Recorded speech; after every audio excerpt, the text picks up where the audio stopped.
In the autumn of 1939, a fragile peace shattered. It was a peace that had been built on the ruins of another greater war. The First World War, the so-called war to end all wars, had left deep scars across Europe. Nations were broken, economies were in ruins, a whole generation of young men had been lost in the mud of the trenches. From this wreckage, new and dangerous ideas began to take hold. In Italy, Benito Mussolini and his fascist party promised a return to Roman glory. In Germany, a failed artist named Adolf Hitler rose to power, his Nazi party feeding on the bitterness and humiliation of defeat. He spoke of a master race. He promised to restore Germany's honor. The world watched, and for a long time it did very little. Many were still just too weary from the last war to even contemplate another. In Britain and France, a policy of appeasement took hold. Leaders like Neville Chamberlain believed they could reason with Hitler. They gave him parts of Czechoslovakia in 1938, hoping it would satisfy his ambitions. Chamberlain returned to London proclaiming peace for our time. But it was a false peace. Hitler had no intention of stopping. His sights were set on something much larger. On September 1, 1939, German forces stormed across the border into Poland. 2 days later, Britain and France declared war on Germany. The Second World War had begun. With Poland conquered, an eerie quiet settled over Europe. It was called the Phony War. But in the spring of 1940, the German war machine roared back to life. In April, Hitler invaded Denmark and Norway. Then in May, he turned his attention west. He bypassed the heavily fortified Maginot Line. German tanks and infantry poured through the dense Ardennes forest, a route the Allies had considered impassable. The Allied armies were thrown into chaos and retreat. Pinned against the English Channel at the port of Dunkirk, the British Expeditionary Force faced annihilation. A call went out across Britain for any boat that could float. Fishing trawlers, yachts, merchant ships sailed across the dangerous waters. Under constant attack from the German Air Force, this civilian flotilla evacuated over 338,000 soldiers. The fall of France came swiftly after. On June 22, in the same railway car where Germany had signed the armistice-ending World War I, France surrendered. Hitler now controlled nearly all of Western Europe. Only Great Britain stood against him, protected by the sea and the resolve of Winston Churchill.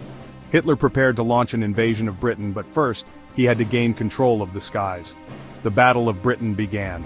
For months, the German Luftwaffe and the Royal Air Force fought a desperate duel in the skies. Day after day, British pilots scrambled to their Spitfires and Hurricanes to meet waves of German bombers. London endured the Blitz, a relentless bombing campaign designed to break the will of the people. But the people did not break. By autumn, Hitler was forced to postpone his invasion indefinitely. Britain had survived. In June 1941, Hitler made his greatest mistake. He betrayed Stalin and launched a massive invasion of the Soviet Union. Codenamed Operation Barbarossa, it was the largest land invasion in history. 3 million German soldiers poured across a frontier from the Baltic to the Black Sea. Initially, the German advance was staggering. They captured millions of prisoners. The war in the East was one of unimaginable brutality. It was a war of ideologies, a struggle for extermination.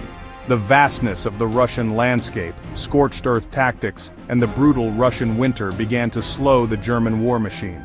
Supply lines stretched to the breaking point. Soldiers froze in summer uniforms. The following year, Hitler shifted focus toward Stalingrad. It was there the German Sixth Army would be trapped and destroyed. The United States had remained officially neutral, though Roosevelt was finding ways to aid the Allies. He called America the arsenal of democracy, providing Britain and the Soviet Union with vital war materials through Lend-Lease. But most Americans still wanted to stay out of the war. That all changed on a quiet Sunday morning.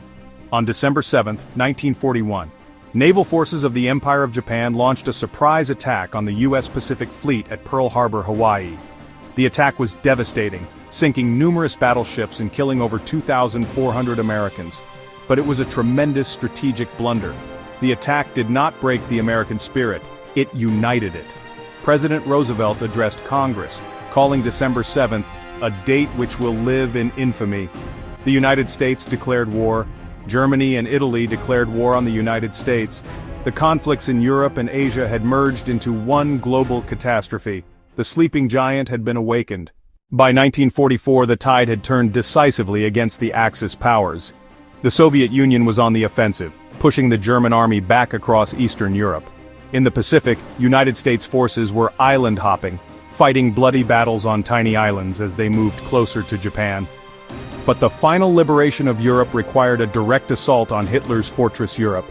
For years, the Allies had been planning the largest amphibious invasion in history. Codenamed Operation Overlord, Supreme Allied Commander Dwight D. Eisenhower was given responsibility for its success or failure. The deception plan was elaborate. The Allies created a phantom army with inflatable tanks and fake radio traffic.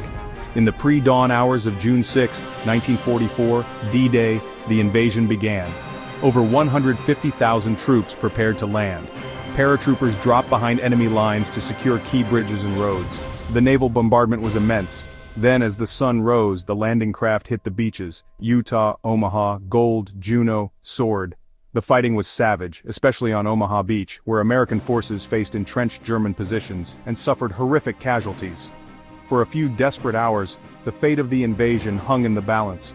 But through sheer courage and determination, the soldiers clawed their way off the beaches and established a foothold. The beachhead was secured. It was a monumental achievement of planning, logistics, and bravery. Over the next few weeks, millions more troops poured into France. The breakout from Normandy began. By August, Paris was liberated. The Great Crusade to free Europe was underway. With the Allies advancing from the west and the Soviets from the east, the German Reich was squeezed in a giant vice. The end was now only a matter of time. As spring of 1945 bloomed, the final violent act unfolded. Soviet forces raced toward Berlin from the east, Allied forces from the west. The Red Army reached the capital first. They fought for the city street by street, block by block. Deep in his bunker beneath Berlin, Adolf Hitler faced total defeat. On April 30th, as Soviet soldiers closed in, he committed suicide. A week later, on May 8, 1945, Germany offered its unconditional surrender. The war in Europe was over, but the war was not yet finished. In the Pacific, fighting continued with horrifying intensity. The battles for Iwo Jima and Okinawa were among the bloodiest of the war. U.S. planners estimated an invasion could cost up to 1 million Allied casualties. President Roosevelt had died. The decision fell to Harry Truman.